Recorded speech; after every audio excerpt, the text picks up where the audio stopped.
ಪಂಚಮಸಾಲಿ ಸಮುದಾಯಕ್ಕೆ 2A ಮೀಸಲಾತಿ ಹೋರಾಟ ಉಗ್ರ ಸ್ವರೂಪವನ್ನ ಪಡೆದುಕೊಂಡಿದೆ. ಸರ್ಕಾರಕ್ಕೆ ಬಿಸಿ ಮುಟ್ಟಿಸೋ ಕೆಲಸ ಆಗ್ತಾ ಇದೆ. ಅರಮನೆ ಮೈದಾನದಲ್ಲಿ ಬಲ ಪ್ರದರ್ಶನವೇನೂ ಆಯಿತು, ಆದ್ರೆ ನಂತರದ ಹೋರಾಟ, ಪಾದಯಾತ್ರೆ, ಖಾಕಿ ಕೋಟೆ ಭೇದಿಸಿದ ದೃಶ್ಯಗಳು ಮೈ ಜುಮ್ಮನಿಸುತ್ತವೆ. ಆ ದೃಶ್ಯಗಳನ್ನ ಒಂದೊಂದಾಗಿ ತೋರಿಸ್ತೀವಿ ನೋಡಿ.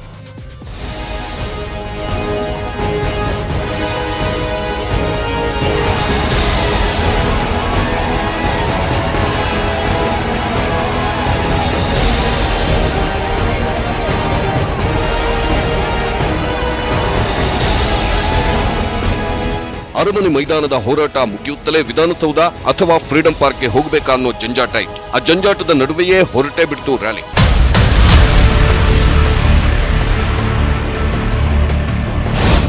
ದೃಶ್ಯ ನಂಬರ್ 1, ಅರಮನೆ ಮೈದಾನ. ಅರಮನೆ ಮೈದಾನದಿಂದ ಜಯಮೃತ್ಯುಂಜಯ ಸ್ವಾಮೀಜಿ, ಕಾಶಪ್ಪನವರ ನೇತೃತ್ವದಲ್ಲಿ ವಿಧಾನಸೌಧದ ಮುತ್ತಿಗೆಗೆ ಹೊರಟು.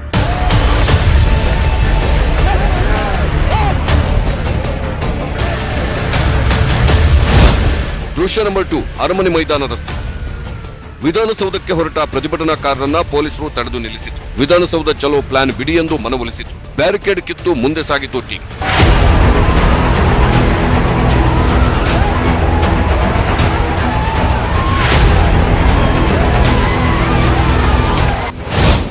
ದೃಶ್ಯ ನಂಬರ್ 3, ಅರಮನೆ ಮೈದಾನ ರಸ್ತೆ. ಪಾದಯಾತ್ರೆ ನಡೆಸದಂತೆ ಪೊಲೀಸರು ಜಯಮೃತ್ಯುಂಜಯ ಶ್ರೀಗಳಲ್ಲಿ ಮನವಿ ಮಾಡಿದ್ರು. ಫ್ರೀಡಂ ಪಾರ್ಕ್ಗೆ ಹೋಗುವಂತೆ ಮನವಿ ಮಾಡಿದ್ರು.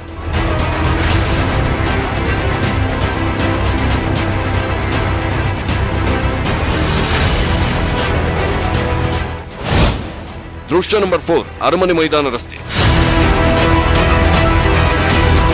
ಪೊಲೀಸರು ಮನವಿ ಮಾಡುತ್ತಿದ್ದಂತೆ ಹೈಡ್ರಾಮಾ ನಡೆಯಿತು. ಪ್ರತಿಭಟನಾಕಾರರು ವಿಧಾನಸೌಧಕ್ಕೆ ಪಾದಯಾತ್ರೆ ಮುಂದುವರೆಸಿದರು. ಈ ವೇಳೆ ನ್ಯೂಸ್ 18 ಕನ್ನಡದ ಜೊತೆ ಮಾತನಾಡಿದ ಜಯಮೃತ್ಯುಂಜಯ ಶ್ರೀಗಳು ಹೋರಾಟ ನಿಲ್ಲಿಸಲ್ಲ ಎಂದು. ಸರ್ಕಾರದ ಆದೇಶ ಪತ್ರ ಬರೋವರೆಗೂ ನಿರಂತರ ಹೋರಾಟ ಮಾಡಬೇಕಂತ ತಿಳ್ಕೊಂಡೆ ನಾವು ಹೋರಾಟ ಚಾಲನೆ ಕೊಟ್ಟಿದ್ವಿ. ಸಾಂಕೇತಿಕ ಧರಣಿ ಸತ್ಯಾಗ್ರಹ ಶುರು ಮಾಡ್ತೀವಿ ಮಾರ್ಚ್ 4ನೇ ತಾರೀಕು. ದೃಶ್ಯ ನಂಬರ್ 5, ಕಾವೇರಿ ಜಂಕ್ಷನ್.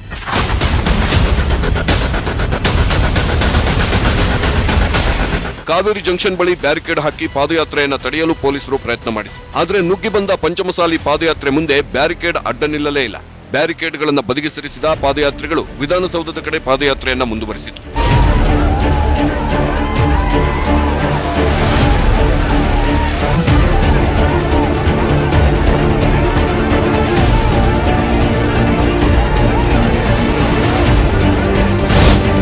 ದೃಶ್ಯ ನಂಬರ್ 6, ಬಿಡಿಎ ರಸ್ತೆ. ಕಾವೇರಿ ಜಂಕ್ಷನ್ ದಾಟುತ್ತಲೇ ಸಿಎಂ ಮನೆ ಕಡೆಗೆ ಬರುತ್ತಿತ್ತು ಸಮುದಾಯದ ರ್ಯಾಲಿ. ಈ ವೇಳೆ ಬ್ಯಾರಿಕೇಡ್ ಹಾಕಿದ್ದ ಪೊಲೀಸರು ಸಿಎಂ ಮನೆಗೆ ಬರುವುದನ್ನು ತಪ್ಪಿಸಿದರು.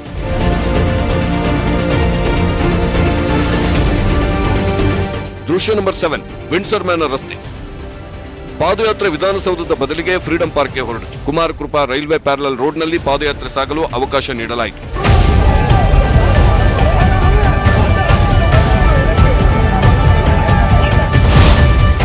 ದೃಶ್ಯ number 8, Maurya circle. Kumara Krupa railway parallel ರೋಡ್ನಲ್ಲಿ ಬಂದ ಪಾದಯಾತ್ರೆ ಮೌರ್ಯ ವೃತ್ತ ತಲುಪಿ ಅಲ್ಲಿಂದ freedom ಪಾರ್ಕ್ಗೆ ಹೊರಟಿತು.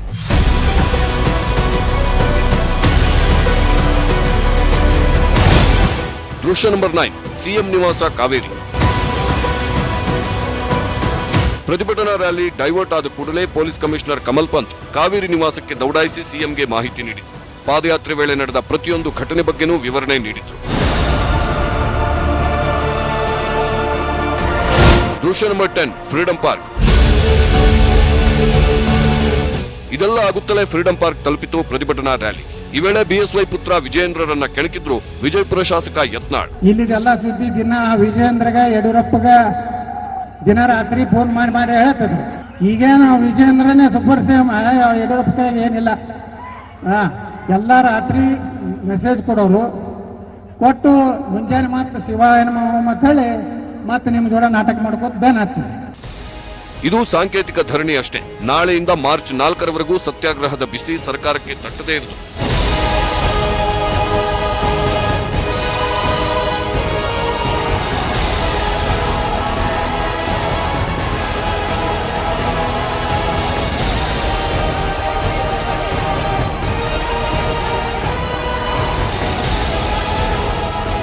Bureau report, news 18 Kannada.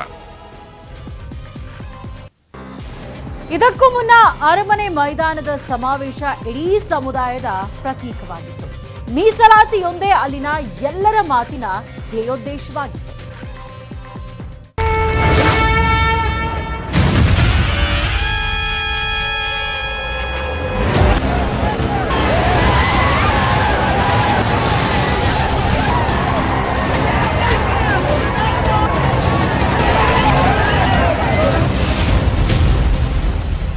ಮೀಸಲಾತಿಯೊಂದೇ ಮಂತ್ರ. ಪಂಚಮಸಾಲಿಗಳ ಪಾಂಚಜನ್ಯ ಸರ್ಕಾರಕ್ಕೆ ತಲೆಬಿಸಿ.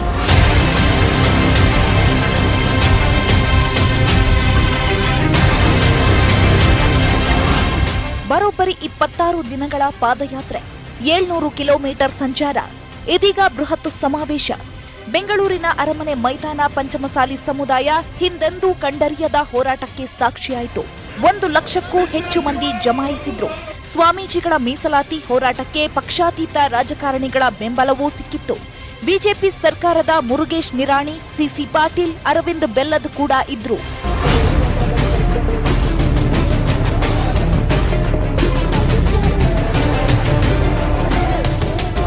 ಮಳೆ ಸುರಿಯುತ್ತಿದ್ರೂ ಪಂಚಮಸಾಲಿ ನಾಯಕರ ಅಬ್ಬರ ಮಾತ್ರ ಕಡಿಮೆಯಾಗಿರಲಿಲ್ಲ. ಮಳೆಗೂ ತಲೆಕೆಡಿಸಿಕೊಳ್ಳದೆ ಸರ್ಕಾರಕ್ಕೆ ಸವಾಲು ಹಾಕಿದ್ರು ಮಾಜಿ ಶಾಸಕ ವಿಜಯಾನಂದ ಕಾಶಪ್ಪನವರ್, ಶಾಸಕ ಅರವಿಂದ್ ಬೆಲ್ಲದ್. ನಾವು ಸಂದರ್ಭ ಬಂದ್ರೆ ರಾಜಕೀಯ ಬಿಡ್ತೀನಿ, ಈ ಸಮಾಜವನ್ನು ನಾನು ಬಿಡೋದಿಲ್ಲ ಅನ್ನೋ ಮಾತನ್ನು ಸ್ಪಷ್ಟವಾಗಿ ಹೇಳಕ್ಕೆ ಇಷ್ಟಪಡ್ತೀನಿ. ನಮ್ಮ ಈ ಹೋರಾಟ ಇವತ್ತಿನ ಹೋರಾಟ ಅಲ್ಲ, ಈ ಬೇಡಿಕೆ ಇವತ್ತಿನ ಬೇಡಿಕೆ ಅಲ್ಲ. ಲಿಂಗಾಯತರಿಗೆ 2A ಕೊಡುವಂತ ಕೆಲಸ ಮಾಡಲಿಲ್ಲ. ಬಿಎಸ್ವೈಗೆ ಬಿಸಿ ಮುಟ್ಟಿಸಿದ ಯತ್ನಾಳ್. ಪಂಚಮಸಾಲಿಗಳಿಗೆ ಮೀಸಲಾತಿ ಕೊಡಲೇಬೇಕು, ನಿಮ್ಮ ನಾಟಕ ಕಂಪನಿ ಬಂದ್ ಮಾಡಿ ಅಂತ ಯಡಿಯೂರಪ್ಪಗೆ ಖಡಕ್ ವಾರ್ನ್ ಮಾಡಿದ್ರು ಬಸನಗೌಡ ಪಾಟೀಲ್ ಯತ್ನಾಳ್. ನನಗೆ ಹೇಳ್ತಾರ ನೀನೇ 25 MP ಕರ್ಕೊಂಡು ದಿಲ್ಲಿಗೆ ಹೋಗತ್ತೆ. ದಿಲ್ಲಿಗೆ ಯಾಕೆ ಹೋಗಿಲ್ಲ? ನಾನು ದಿಲ್ಲಿಗೆ ಹೋಗ್ತೀನಿ. ಯಾವಾಗ OBC ಬೇಕಾದ್ರೆ ಹೋಗ್ತೀನಿ. ಲಿಂಗಾಯತರಿಗೆ ನಿಮ್ಮ ಕಡೆ ಚಾವಿ ಇಟ್ಕೊಂಡು ಮತ್ತೊಬ್ಬರ ಮನೆಗೆ ಚಾವಿ ಐತೆ ಹೇಳುವಂತದ್ದು ಇದು ನಾಟಕ ಕಂಪನಿ ಬಂದ್ ಮಾಡಿ. ಕಾಂಗ್ರೆಸ್ ಶಾಸಕಿ ಲಕ್ಷ್ಮಿ ಹೆಬ್ಬಾಳ್ಕರ್ ಕೂಡ ಮೀಸಲಾತಿ ಹೋರಾಟಕ್ಕೆ ನಮ್ಮ ಬೆಂಬಲ ಎಂದ್ರು. ನಮಗೆ ಭಿಕ್ಷೆ ಬೇಡ, ನಮಗೆ ಯಾರದೇ ಆಶೀರ್ವಾದ ಬೇಡ, ನಮ್ಮ ಸಮಾಜಕ್ಕೆ ನ್ಯಾಯ ಬೇಕು, ನಮ್ಮ ಹಕ್ಕು ಬೇಕು ಅಂತ ನಾವೆಲ್ಲ ಬಂದಿದ್ದೀವಿ. ಮಾರ್ಚ್ 4 ಸರ್ಕಾರಕ್ಕೆ ಡೆಡ್ಲೈನ್.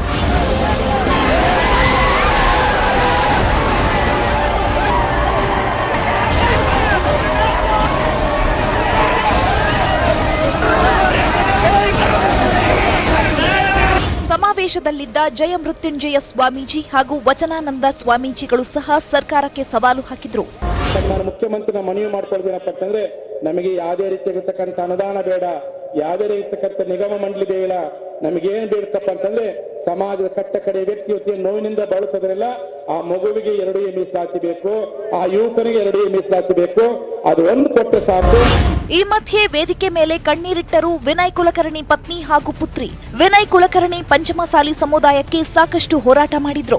ಈಗಲೂ ಸಮುದಾಯದ ಜೊತೆ ಇರ್ತಾರೆ ಅಂದ್ರು.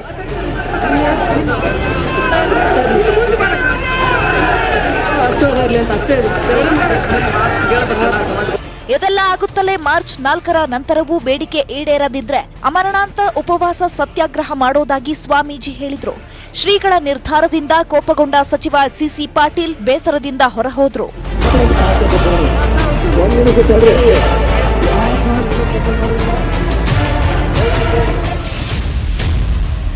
ಹಗಲಿರುಳ ಹೋರಾಟ ಬೆನ್ನಲ್ಲೇ ಅಪಸ್ವರ. 2A ಮೀಸಲಾತಿ ವಿರೋಧಿಸಿ ಪ್ರತಿಭಟನೆ. ಒಂದ್ ಕಡೆ ಮೀಸಲಾತಿಗಾಗಿ ಹೋರಾಟ ನಡೆಯುತ್ತಿರುವಾಗಲೇ ಪಂಚಮಸಾಲಿ ಸಮುದಾಯದ ವಿರುದ್ಧ ಹೋರಾಟ ಶುರುವಾಗ್ತಿದೆ. 2Aಗೆ ಪಂಚಮಸಾಲಿ ಸಮುದಾಯ ಸೇರ್ಪಡೆ ವಿರೋಧಿಸಿ ಭಾರೀ ಪ್ರತಿಭಟನೆ ನಡೆಯಲಿದೆ. ಉತ್ತರ ಕನ್ನಡ ಜಿಲ್ಲೆ ಭಟ್ಕಳದಿಂದ ಹೋರಾಟದ ಕಿಚ್ಚು ಆರಂಭವಾಗಲಿದೆ. ಉಜಿರೆ ಮಠದ ಬ್ರಹ್ಮಾನಂದ ಸರಸ್ವತಿ ಸ್ವಾಮೀಜಿ ನೇತೃತ್ವ ವಹಿಸಲಿದ್ದಾರೆ. ಅದರಲ್ಲೂ 2Aದಲ್ಲಿ ಯಾರ್ಯಾರು ಬರ್ತಾ ಇದ್ದಾರೆ ಅವ್ರಿಗೇನಾದರೂ ಇಂಥ ದೊಡ್ಡ ಸಮಾಜ ಪಂಚಮಸಾಲಿ ಎಲ್ಲ ಬಂದುಬಿಟ್ರೆ ಭಾಳ ದೊಡ್ಡ ಅನ್ಯಾಯ ಆಗ್ತದೆ. ಯಾಕಂದರೆ 15% ಎಲ್ಲರಿಗೂ ಅದು ಕೊಡಬೇಕಾದಂಥ ಅನಿವಾರ್ಯ ಆಗ್ತದೆ. ಅವಾಗ ನಮ್ಗೆ ಭಾಳ ಅನ್ಯಾಯ ಆಗ್ತದೆ. ಅದನ್ನು ನಾವು ಹಾಕೋದಕ್ಕೆ ಕೊಡೋದಿಲ್ಲ. ನಮಗೆ ಸಪ್ರೇಟ್ ರಿಸರ್ವೇಷನ್ ನೀಡಿ. ಇದೀಗ ನಾಳೆ ಬೆಳಗ್ಗೆ ಮೌರ್ಯ ಸರ್ಕಲ್ನಲ್ಲಿ ಧರಣಿ, ಅತ್ತ ಭಟ್ಕಳದಲ್ಲಿ ವಿರೋಧಿ ಪ್ರತಿಭಟನೆ. ಹೀಗಾಗಿ ಸಮುದಾಯದ ಸ್ವಾಮೀಜಿಗಳು ಹೋರಾಟಗಾರರಲ್ಲೇ ಅಪಸ್ವರದ ಅಲೆ. Bureau report, news 18 Kannada. ಇಷ್ಟೆಲ್ಲ ಆಗ್ತಾ ಇದ್ರೂ ಸರ್ಕಾರ ಮಾತ್ರ ಯಾವುದಕ್ಕೂ ಸ್ಪಷ್ಟತೆ ಕೊಡ್ತಿಲ್ಲ. ಹೋರಾಟ ಕೈಬಿಡಿ ಎಂಬ ಸಚಿವರ ಮನವಿಗೂ ಸ್ಪಂದನೆ ಸಿಕ್ಕಿಲ್ಲ. ಹೀಗಾಗಿ ಬಜೆಟ್ ಅಧಿವೇಶನಕ್ಕೂ ಮುನ್ನ ದೊಡ್ಡ ಸಂಕಟವೊಂದು ಬಿಎಸ್ವೈ ಬೆನ್ನಿಗೇರಿದೆ. ಸರ್ಕಾರಕ್ಕೆ ಪಂಚಮಸಾಲಿ ಪಂಚ್, ಉಸ್ತುವಾರಿಗಳು ಟೋಸ್, ಬಿಎಸ್ವೈ ಬುಸ್ ಬುಸ್.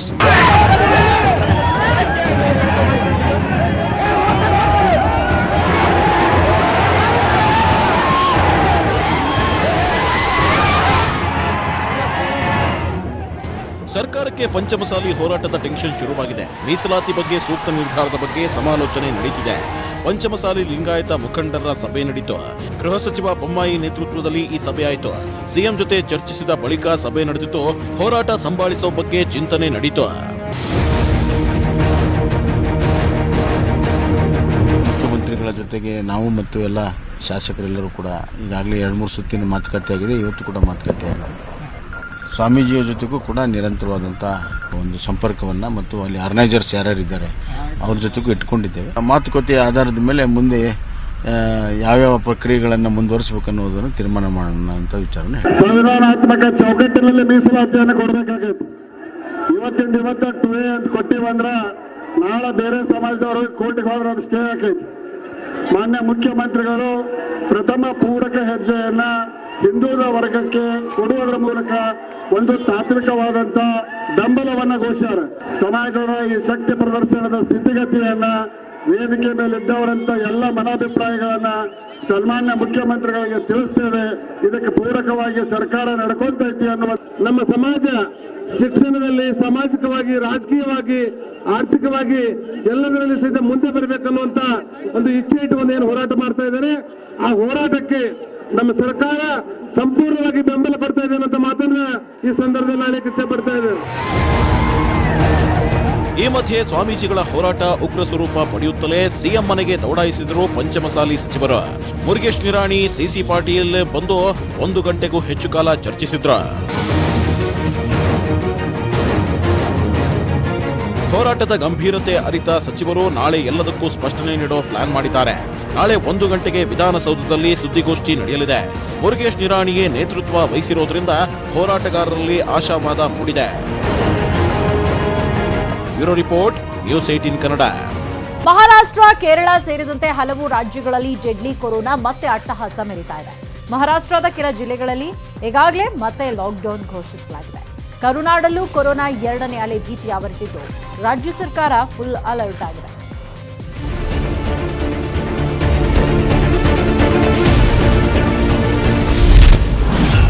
ದೇಶದಲ್ಲಿ ಕೊರೋನಾ 2ನೇ ಅಲೆ ಆರ್ಭಟ. ಮಹಾರಾಷ್ಟ್ರ, ಕೇರಳ ಸೋಂಕಿನ ಟೆನ್ಷನ್. ಮಹಾ ಸ್ಲಂನಲ್ಲೇ ಕೊರೋನಾ ಅಬ್ಬರ. ಇಡೀ ದೇಶಕ್ಕೆ ಮತ್ತೆ ಮಹಾರಾಷ್ಟ್ರ, ಕೇರಳ ಕಂಟಕವಾಗ್ತಿದೆ. ಯಾಕಂದ್ರೆ ಕೊರೋನಾ 2ನೇ ಅಲೆ ಮಹಾರಾಷ್ಟ್ರ, ಕೇರಳದಲ್ಲೇ ಹೆಚ್ಚಾಗಿದೆ. ಹೀಗಾಗಿ ಮಹಾಸೋಂಕು ದೇಶಾದ್ಯಂತ ವ್ಯಾಪಿಸುತ್ತಾ ಅನ್ನೋ ಆತಂಕ ಎದುರಾಗಿದೆ. ಮಹಾರಾಷ್ಟ್ರ ಸರ್ಕಾರ ಮುನ್ನೆಚ್ಚರಿಕೆ ಕ್ರಮವಾಗಿ ಅಮರಾವತಿ, ಅಕೋಲಾ, ಬುಲ್ಡಾನಾ, ವಾಶಿಂ, ಯಯೋವಾಟ್ಮಾಲ್ ಜಿಲ್ಲೆಗಳಲ್ಲಿ ಮಾರ್ಚ್ 1ರವರೆಗೆ ಲಾಕ್ಡೌನ್ ವಿಧಿಸಿದೆ. ಜೊತೆಗೆ ಮತ್ತಷ್ಟು ಟಫ್ ರೂಲ್ಸ್ ಗಳನ್ನು ಜಾರಿಗೆ ತರ್ತಿದೆ.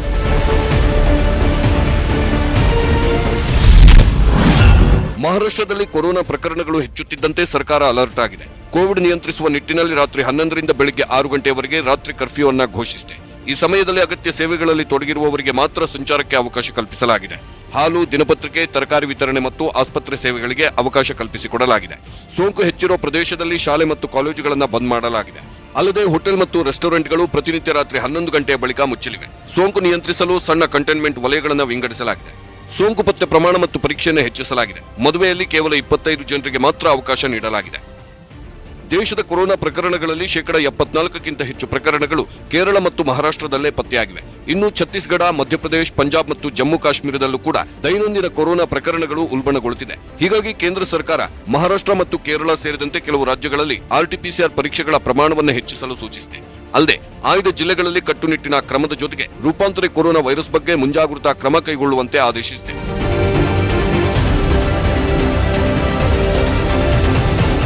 ಮಹಾರಾಷ್ಟ್ರದಲ್ಲಿ ಕೊರೋನಾ ಪ್ರಕರಣಗಳ ಸಂಖ್ಯೆ ಹೆಚ್ಚಳಕ್ಕೆ ಜನರೇ ಹೊಣೆ. ಸಾರ್ವಜನಿಕ ಸ್ಥಳಗಳಲ್ಲಿ ಮಾಸ್ಕ್ ಧರಿಸದಿರೋ ಮತ್ತು ಸಾಮಾಜಿಕ ಅಂತರದ ನಿಯಮವನ್ನು ಪಾಲಿಸದ ಕಾರಣ ಪ್ರಕರಣಗಳು ಹೆಚ್ಚಾಗಿವೆ. ರಾಜ್ಯದಲ್ಲಿ ಕೊರೋನಾ 2ನೇ ಅಲೆ ನಿಯಂತ್ರಣಕ್ಕೆ ಸರ್ಕಾರ ಮುಂದಾಗಿದ್ದು ಮತ್ತಷ್ಟು ಟಫ್ ರೂಲ್ಸ್ ಗಳನ್ನು ಜಾರಿಗೆ ತಂದಿದೆ. Bureau report, news 18 Kannada, Bengaluru. Kaveri ನದಿ ನೀರು ವಿಚಾರ ಮತ್ತೆ ಮುನ್ನೆಲೆಗೆ ಬಂದಿದೆ. ಸುಪ್ರೀಂ ಕೋರ್ಟ್ 4 ರಾಜ್ಯಗಳಿಗೆ ನದಿ ನೀರು ಹಂಚಿದ್ರು. ತಮಿಳುನಾಡು ತಗಾದೆ ಶುರುವಾಗಿದೆ. ಕಾವೇರಿ ನೀರಿಂದ ತನ್ನ ರಾಜ್ಯದಲ್ಲಿ ಅಂತರ್ಜಲ ಹೆಚ್ಚಳ ಮಾಡಲು ಮಹಾ ಪ್ಲಾನ್ಗೆ ಅಡಿಗಲ್ಲು ಹಾಕಿದೆ. ಕಾವೇರಿ ಗುಂಡರ್ ನದಿ ಜೋಡಣೆಗೆ ಅಡಿಗಲ್ಲು. ಭೂಮಿ ಪೂಜೆ ನೆರವೇರಿಸಿದ ತಮಿಳುನಾಡು ಸಿಎಂ.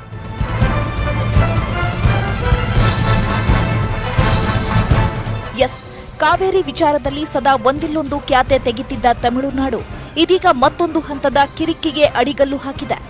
ಕಾವೇರಿ, ವೈಗೈ ಹಾಗೂ ಗುಂಡರ್ ನದಿಗಳನ್ನ ಜೋಡಿಸುವ 14,400 ಕೋಟಿ ವೆಚ್ಚದ ಮಹತ್ವಾಕಾಂಕ್ಷಿ ಯೋಜನೆಯ ಮೊದಲ ಹಂತದ ಕಾಮಗಾರಿಗೆ ತಮಿಳುನಾಡು ಸರ್ಕಾರ ಭೂಮಿ ಪೂಜೆ ನೆರವೇರಿಸಿದೆ. ಪುದುಕೊಟ್ಟೈ ಜಿಲ್ಲೆಯ ಕುಣತ್ತೂರಿನಲ್ಲಿ ಸಿಎಂ ಪಳನಿಸ್ವಾಮಿ ಅಡಿಗಲ್ಲು ಹಾಕಿದ್ದು ಕರ್ನಾಟಕದ ಕೆಂಗಣ್ಣಿಗೆ ಗುರಿಯಾಗಿದ್ದಾರೆ.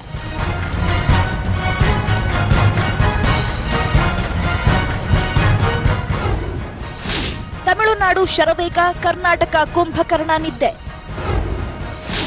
ಆಕ್ಷೇಪಣೆ ಸಲ್ಲಿಸದ ಸರ್ಕಾರದ ನಡೆ ಭಾರೀ ಅಚ್ಚರಿ. ಕೇಂದ್ರದ 6,941 ಕೋಟಿ ರೂಪಾಯಿ ಆರ್ಥಿಕ ನೆರವಿನೊಂದಿಗೆ ಬೆಲ್ಲಾರು, ವೈಗೈ ಮತ್ತು ಗುಂಡಾರು ನದಿಗಳನ್ನ ಕಾವೇರಿಯೊಂದಿಗೆ ಜೋಡಿಸುವ ಯೋಜನೆ 3 ಹಂತದಲ್ಲಿ ಕಾರ್ಯಗತಗೊಳ್ಳಲಿದೆ. ಈ ಯೋಜನೆಯಡಿ ಒಟ್ಟು 262 ಕಿಲೋಮೀಟರ್ ಉದ್ದದ ಕಾಲುವೆಯನ್ನ ಅಭಿವೃದ್ಧಿಪಡಿಸಿ ಕಾವೇರಿ ನದಿಯಲ್ಲಿನ 45 ಟಿಎಂಸಿ ಹೆಚ್ಚುವರಿ ನೀರನ್ನ ಕಾಲುವೆ ಮೂಲಕ ಗುಂಡರ್ ನದಿಗೆ ಹರಿಸಲಾಗುತ್ತೆ. ಈ ಮೂಲಕ ತನ್ನ ರಾಜ್ಯದ ನೆಲದಲ್ಲಿ ಸಮೃದ್ಧಿ ಕಾಣೋ ಕನಸು ತಮಿಳುನಾಡಿನದ್ದು. ಆದರೆ ತಮಿಳುನಾಡು ಇಷ್ಟೆಲ್ಲ ಮಾಡ್ತಿದ್ರು ರಾಜ್ಯ ಚಕಾರವೆತ್ತದೆ, ಆಕ್ಷೇಪಣೆ ಸಲ್ಲಿಸದೆ ಗಡದ್ ನಿದ್ದೆ ಮಾಡ್ತಿದೆ.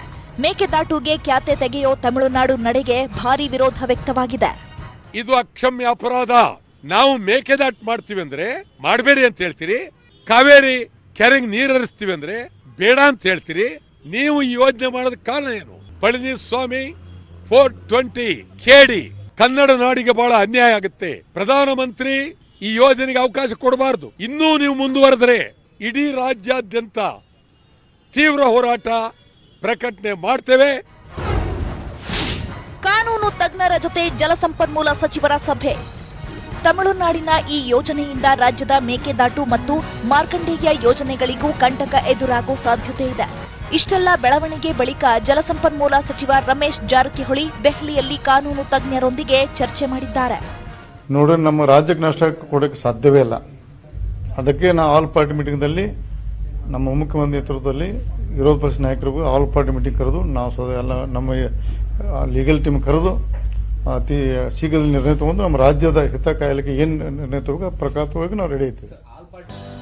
ಕಾವೇರಿ ಕಣಿವೆಯ ಮೇಲ್ಭಾಗದ ರಾಜ್ಯವಾದ ಕರ್ನಾಟಕಕ್ಕೆ ಕಂಟಕವಾಗೋ ತಮಿಳುನಾಡಿನ ಇಂತಹ ಯೋಜನೆಗಳಿಗೆ ಬ್ರೇಕ್ ಹಾಕದಿದ್ರೆ ಮುಂದೊಂದು ದಿನ ನಮ್ಮ ನೆಲದ ನೀರು ಪಡೆಯಲು ಮತ್ತಷ್ಟು ಪರಿಪಾಟಲು ಪಟ್ಟರೂ ಅಚ್ಚರಿಯಿಲ್ಲ. Bureau report, news 18 Kannada. ₹100 ಆಗಿರೋ ಪೆಟ್ರೋಲ್ಗೆ ಎಂಥ ಸೌಭಾಗ್ಯ. ಮದುವೆ ಮನೆಯಲ್ಲಿ ಗಂಡು ಹೆಣ್ಣಿಗೆ ಪೆಟ್ರೋಲ್ ಗಿಫ್ಟ್ ಕೊಡಲಾಗಿದೆ. ಮೈಸೂರಿನಲ್ಲೊಂದು ಬಂಪರ್ ಮದುವೆ ನಡೆದಿದೆ. ಈ ಸಂದರ್ಭದಲ್ಲಿ ನವದಂಪತಿಗೆ 5 ಲೀಟರ್ ಪೆಟ್ರೋಲ್ ಗಿಫ್ಟ್ ಮಾಡಲಾಗಿದೆ. ಮೈಸೂರು ನಗರ ಪಾಲಿಕೆ ಸದಸ್ಯೆ ಶೋಭಾ ಸುನೀರ್ರಿಂದ ಗಿಫ್ಟ್ ಕೊಡಲಾಗಿದೆ. ಚಿನ್ನ ಬೆಳ್ಳಿಗಿಂತ ಪೆಟ್ರೋಲ್ ಬೆಲೆ ದುಬಾರಿ ಆಗಿರೋದ್ರಿಂದ ಪೆಟ್ರೋಲ್ ಅನ್ನ ಗಿಫ್ಟ್ ಆಗಿ ಕೊಟ್ಟಿದ್ದಾರೆ.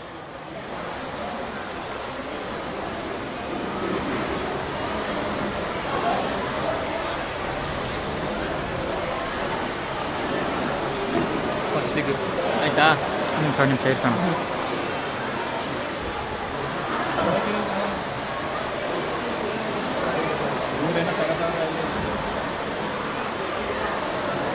ಪೆಟ್ರೋಲ್ ಬೆಲೆ ದಿನದಿಂದ ದಿನಕ್ಕೆ ಗಗನಕ್ಕೇರ್ತಾ ಇದೆ. ₹100 ದಾಟ್ತಾ ಇದೆ. ಇಂತಹ ಸಂದರ್ಭದಲ್ಲಿ ಸಾಮಾನ್ಯವಾಗಿ ಮದುವೆ ಮನೆಗಳಲ್ಲಿ ನವ ದಂಪತಿಗಳಿಗೆ ಬೇರೆ ಬೇರೆ ರೀತಿಯಾದಂತಹ ಉಡುಗೊರೆಗಳನ್ನು ಕೊಡ್ತಾರೆ. ಆದರೆ ಬಹುಶಃ ಇದೇ ಫಸ್ಟ್ ಟೈಮ್ ಅನಿಸುತ್ತೆ ಈ ನವ ದಂಪತಿಗೆ ಪೆಟ್ರೋಲನ್ನು ಗಿಫ್ಟ್ ಆಗಿ ಕೊಡಲಾಗಿದೆ. 5 ಲೀಟರ್ ಪೆಟ್ರೋಲನ್ನು ಗಿಫ್ಟ್ ಆಗಿ ಕೊಡಲಾಗಿದೆ. ಮೈಸೂರಿನಲ್ಲಿ ನಡೆದಂತಹ ಮದುವೆಯಲ್ಲಿ ಈ ರೀತಿ ಪೆಟ್ರೋಲನ್ನು ಗಿಫ್ಟ್ ಆಗಿ ಕೊಡಲಾಗಿರುವಂಥದ್ದು. ಯಾಕಂದರೆ ದಿನೇ ದಿನೇ ಬೆಲೆ ಜಾಸ್ತಿ ಆಗ್ತಾ ಇದೆ. ಚಿನ್ನ ಬೆಳ್ಳಿಗಿಂತಲೂ ಕೂಡ ಪೆಟ್ರೋಲ್ ಬೆಲೆ ಇದೀಗ ದುಬಾರಿ ಆಗ್ತಾ ಇದೆ. ಹಾಗಾಗಿ ಪೆಟ್ರೋಲನ್ನು ಗಿಫ್ಟ್ ಕೊಟ್ಟು ಗಮನ ಸೆಳೆಯಲಾಗಿದೆ.